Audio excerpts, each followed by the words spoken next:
last night, less than 150 yards of total offense after saying they were going to overhaul the offense, and that's where we'll begin this morning on Keyshawn, Jay, Will, and Zubin, presented by Progressive Insurance. Jay not in the chair at the moment. He hopefully will join us a little bit later this morning. He's getting ready for the NBA draft tomorrow night on ESPN, but it's a pleasure to be joined by Chris Canty, the Super Bowl champion. He's got his own show with Rick DiPietro, the old Islander, and Dave Rothenberg on our New York affiliate. He'll be with us this morning till 8:30. Then he's got to zoom over and do his own show. And we should mention Chris and Key were once teammates in Dallas 2005, Chris's rookie year.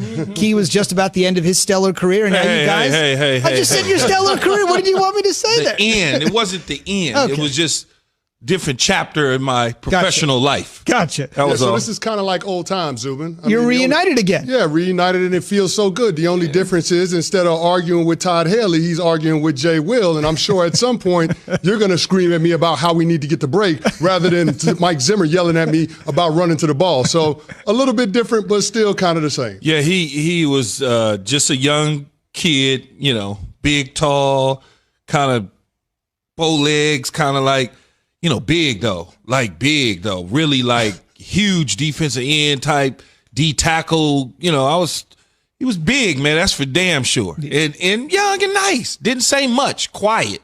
Just watched, kind of observed. That's why he's talking about the back and forth with Todd Haley.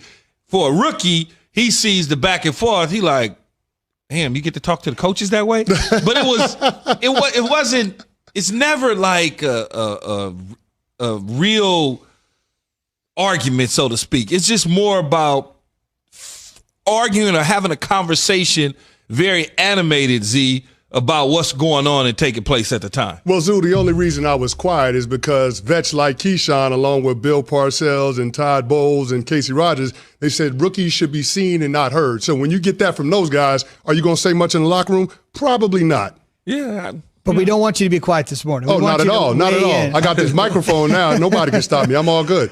So let's talk about what's all good for the Minnesota Vikings. They have suddenly gone from 1-5 to showing signs of life. They've won 3 games in a row. They are now 4-5. The Bears moving in the opposite direction. They've lost 4 in a row, but let's focus on the positive. Minnesota yesterday, Kirk Cousins finally getting a win on Monday Night Football. And this is a completely different Minnesota 1-9. 1-9. It was his 10th career start on Monday night. Finally gets that first win. And I think finally, Key, Minnesota is starting to look like the team you said they would be at the beginning of the season when you predicted they'd be a division champion. Well, I did. I thought that they would win the division based on the way that they finished last year and Coach Zim coming back and Kirk Cousins coming back and then moving on from Diggs with drafting Jefferson out of LSU, Dalvin Cook, just the whole thing. And I knew that the secondary would struggle because they would be young. And I thought, at the beginning of the season, it's like, okay, they lost 1. I get it. They lost 2. They lost 3. You start looking at it like, well, what the hell is wrong with them? Now, all of a sudden, I think Gary Kubiak has settled in as the offensive coordinator now that Kevin Stefanski has gone to Cleveland. Gary Kubiak now steps upstairs, calling the plays and getting back into that groove as an offensive coordinator. Defensively, they've always been a good defense because Mike Zimmer knows how to call defenses. Then the young secondary has settled in to some degree now. And then when you look at them overall, they're still in the mix.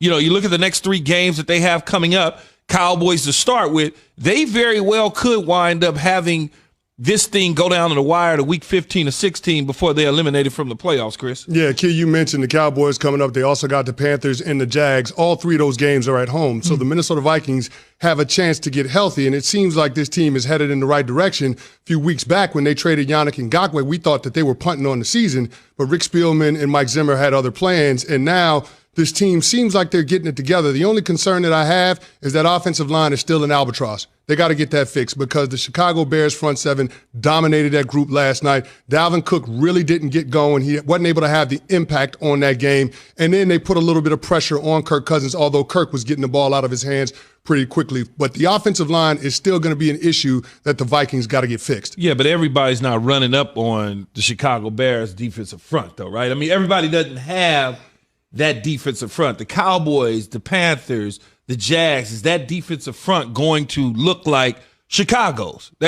So when you start to look at it, Yes, the offensive line at times struggled for them, and they didn't get Dalvin Cook going, but the defenses that they're getting ready, especially the Cowboys defense. And then when you dive into the Panthers, are a little bit better defensively, but you start to look at it, you say, well, okay, overall, in 3 phases of the game, the Cowboys aren't better than the Minnesota Vikings. The Jags aren't better than the Minnesota Vikings, depending on whether or not Teddy Bridgewater is healthy when they played the Carolina Panthers. You never know what you might get out of that.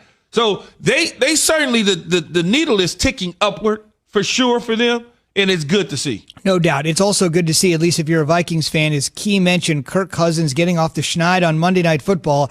I know those famous words. You like that came when he played for the Washington football team, but after last night, I think it's fair to say you like that is back. Here's Kirk.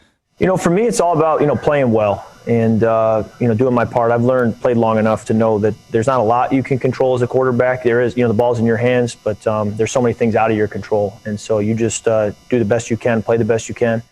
So let's flip it to the other side with Chicago. And by the way, to Chris's point, Dalvin Cook, not great last night, 96 yards, 30 carries. But just a reminder, the previous 2 games, 206 yards and 163 on the ground. So he's been holding his own for sure. And a lot of the times when we look at things, and Chris knows this very well, as a defensive lineman or defensive player, you look at the total. First thing we run to is the box score. Oh, man, look at the yards. He had less than 100. How many attempts? How did that play into play action pass? Mm-hmm. What did it do to the linebackers and the defensive linemen? Did it negate them from having a full pass rush? Did it slow them down? And so when you start to look at that, it was very effective in terms of having him on the field, even though yardage-wise he didn't have an explosive game, but it helped the overall game plan. When you got a guy like Kirk Cousins throwing for close to 300 yards and 2 touchdowns and 1 little interception, I don't really necessarily put that on Kirk Cousins. So when I put that on Thielen's supposed to catch that ball. Mm-hmm. Instead, it bounces off his chest because he's trying to catch the ball with his chest opposed to his hands, and he knows better. And then all of a sudden, it goes the other way for an interception. So when you start to look at it, you go, okay, Kirk Cousins did a pretty good job, but you got to factor in Dalvin Cook's ability to be on the field to give the defense something to look at. And Chris, he's definitely a guy that you got to account for, right? Dalvin Cook is going to dictate front and coverage, but I think with the Minnesota Vikings last night, it had more to do with what Gary Kubiak was doing play calling wise and being able to scheme up plays and get the matchups that he was looking for, because they got Buster Screen on Adam Thielen a few times and they took advantage of them. The 2 touchdowns that Thielen caught were on Buster Screen. So I think when you start talking about what Kubiak was doing, I think that had more of an impact than the rush attempts from Dalvin Cook. Because I'm with you. Sometimes with the running game, it's not necessarily about the yards. Yeah. It's about the attempts, and you force the defense to have to account for that. Last night, I thought that game was more about the ineptitude of the Chicago Bears offense, not being able to get anything going and allowing the Minnesota Vikings time to be able to figure out their offense. In our last minute, fellas, the Bears offense, they made the offensive coordinator switch. Essentially, Matt Nagy was calling the plays the head coach. Instead, it's now Bill Lazor. They have less than 150 yards of offense. Fellas, they had more yards on special teams. They had more yards.